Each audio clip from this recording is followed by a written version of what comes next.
নিশা 11 বজাৰ পৰা পুৱতি নিশা 3 বজালৈকে সুৰাপান।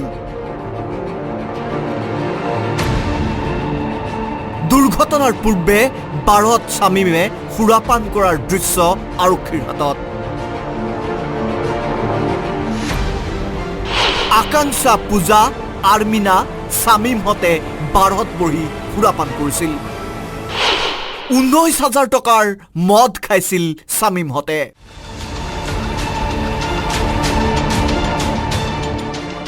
ভঙাগড়ৰ ৰুদ্ৰাক্ষ মলৰ 4 নম্বৰ মহলাত থকা এক্সৰো দ্য ৰুফটপ পাব নামৰ বাৰখনত 19,000 টকাৰ মদ খোৱাৰ বিল লাভ কৰিছে আৰক্ষীয়ে।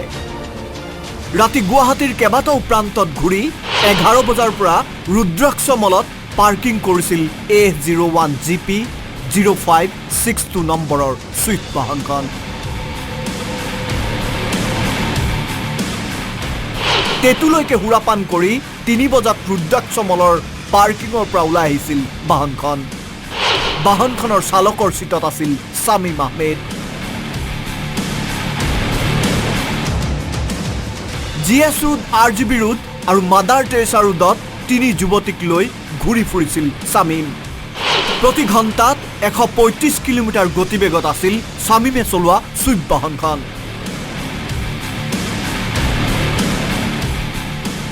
তাৰ পাছতে মদঘৰীয়াৰ দিশে আহিছিল বগা ৰঙৰ ছুইফ্ট বাহনখন।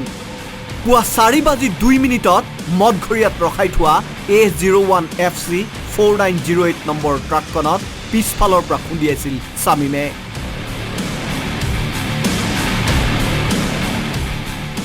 সেই সময়ত গাড়ীখনৰ গতিবেগ আছিল প্ৰতি ঘণ্টাত 96 কিলোমিটাৰ। তাৰ ফুটেজৰ পৰা আমি তাৰ হোটেলৰ বিলখন কালেক্ট কৰিছিলোঁ, যিখন বিলৰ এমাউণ্ট হৈছিল 19,000।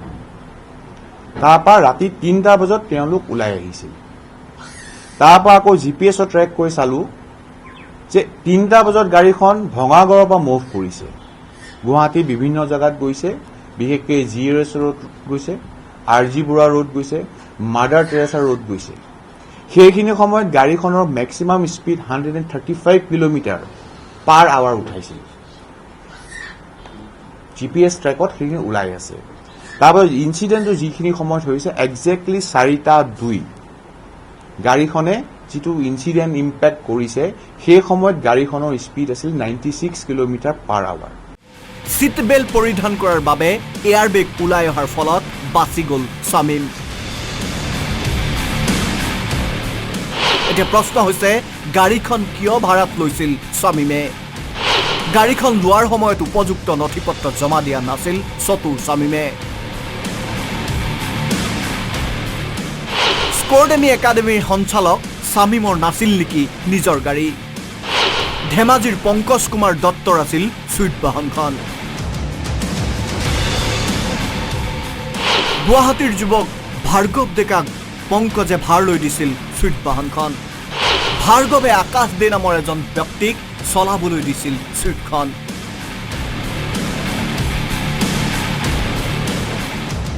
শামীমে গাড়ীখন লৈছিল আকাশ দেৰ পৰা। গাড়ীখনত লাগি আছিল GPS। ভাৰ্গৱ ডেকাৰ মোবাইলৰ জৰিয়তে GPS ট্ৰেক কৰি সকলো তথ্য লাভ কৰিছিল গুৱাহাটীৰ যান বাহন আৰক্ষীয়ে। গাড়ীখনৰ যেতিয়া আমি GPS ট্ৰেকটো ভেৰিফাই কৰিলোঁ, দেখা গ'ল গাড়ীখন সেইদিনাখন 25 তাৰিখে নিশা বিভিন্ন জেগাত গাড়ীখন গুৱাহাটীৰ বিভিন্ন অঞ্চলত ঘূৰি আছে। কিন্তু 11টা বজাত গাড়ীখন আহি পাইছিলহি ভঙাগড়ত।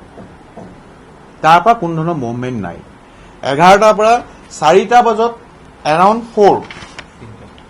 3 গাড়ীখন আকৌ মুভমেণ্ট হৈছিল। চ' মোৰ যিটো টীম বনাইছিলোঁ, আমি বিভিন্ন টীম বনাইছিলোঁ, মোৰ এডিশ্যনেল DCP 2 মিন্ময় গোস্বামীয়ে সেইটো লিড কৰিছিল। আমি ভেৰিফাই কৰি সেই জেগাটো চাই গম পালোঁ গাড়ীখন ৰাখিছিল যিখন আমাৰ ৰুদ্ৰাক্ষ মলত তলত পালোঁ। যিহেতু ৰুদ্ৰাক্ষ মলত তলত পালোঁ, আমি আকৌ ভেৰিফাই কৰিলোঁ ৰুদ্ৰাক্ষ মলত টপ ফ্ল'ৰত এখন বাৰ আছে 100 বুলি, ৰুফ টপ বাৰ। সেই বাৰখন আমি এনেই ভেৰিফাই কৰিব গ'লোঁ। সেই বাৰখন ভেৰিফাই কৰোঁতে আমি গম পালোঁ যে 11টা বজাত সেই বাৰখনত এজন যুৱক আৰু 3গৰাকী যুৱতী সোমাইছিল। CC কেমেৰাৰ ফুটেজ আমি কালেক্ট কৰিলোঁ। ফুটেজৰ পৰা আমি আইডেণ্টিফাই কৰিলোঁ সেই যিগৰাকী 3গৰাকী আমাৰ ভিক্টিম লেডি আৰু শামীম বুলি যাৰ কথা কৈ আছো তেওঁ আমি ভিডিঅ' ফুটেজত পালোঁ। দুৰ্ঘটনা সংঘটিত হোৱাৰ পাছত শ্বিলঙলৈ পলাইছিল শামীম আহমেদ। শিলচৰৰ মাজেৰে ত্ৰিপুৰালৈ পলোৱাৰ লক্ষ্য আছিল শামীমৰ। দাড়ি চুলি কাটি নিজকে অন্য এটা ৰূপ দি পলাইছিল শামীম। আৰক্ষীৰ জালত পৰাৰ ভয়ত শ্বিলঙৰ পৰা ঘূৰি আহি শিৱসাগৰলৈ যোৱাৰ তথ্য লাভ কৰিছিল আৰক্ষীয়ে। শিৱসাগৰৰ পৰা ডিব্ৰুগড় লাহোৱাল পাওঁতেই আৰক্ষীয়ে গ্ৰেপ্তাৰ কৰিলে শামীম আহমেদক। অৰুণাচললৈ পলাই যোৱাৰ পৰিকল্পনা কৰিছিল শামীম আহমেদে। কিন্তু ডিব্ৰুগড় আৰক্ষীৰ প্ৰচেষ্টাত লাহোৱালৰ পৰা লৰচৰ কৰিব নোৱাৰিলে শামীম আহমেদে।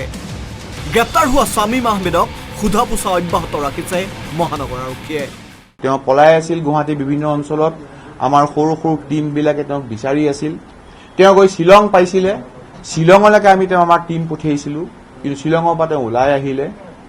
আৰু তাৰপিছত আমি তেওঁক গম পালোঁ শিৱসাগৰ তেওঁলোকে আমি পালোঁ, এটা আইডিয়া পালোঁ। শিৱসাগৰত আমি তেওঁক বিচাৰোঁ, শিৱসাগৰত নাপালোঁ। আল্টিমেটলি তেওঁক আমি ডিব্ৰুগড় অঞ্চলত যোৱাকালি এৰাউণ্ড 12 মানত আমি তেওঁক এপ্ৰিহেণ্ড কৰিছোঁ। আৰ্মিনাৰ সৈতে কি সম্পৰ্ক শামীম আহমেদৰ? পূজা চাহাৰ সৈতে শামীম আহমেদ শ্বিলঙলৈ ফুৰিবলৈ যোৱাৰ কথাটো সঁচা আছিল নেকি? পূজা আৰু শামীমৰ মাজত ভুল বুজাবুজি দূৰ কৰিবলৈ ফুৰাৰ পাৰ্টি দিছিল নেকি শামীমে? তিনি যুৱতী শামীমৰ সৈতে 25 তাৰিখে কিমান সময়ত লগ হৈছিল? এটা প্ৰতিষ্ঠানৰ সঞ্চালক শামীমে কিয় ব্যক্তিগত বাহন ভাড় লৈ লৈছিল? ব্যক্তিগত বাহনখন ধেমাজিৰ পংকজ কুমাৰ দত্তই কেনেকৈ বাণিজ্যিক বাহনৰ দৰে ভাড় লৈ দিছিল? কিয় পথত ৰখাই থোৱা হৈছিল A01 FC 4908 নম্বৰৰ ট্ৰাকখন? ইতিমধ্যে ট্ৰাক চালক সুভাষ পাত্ৰক গ্ৰেপ্তাৰ কৰা হৈছে। মৰিগাঁৱৰ নেলিত ঘৰ সুভাষ পাত্ৰৰ।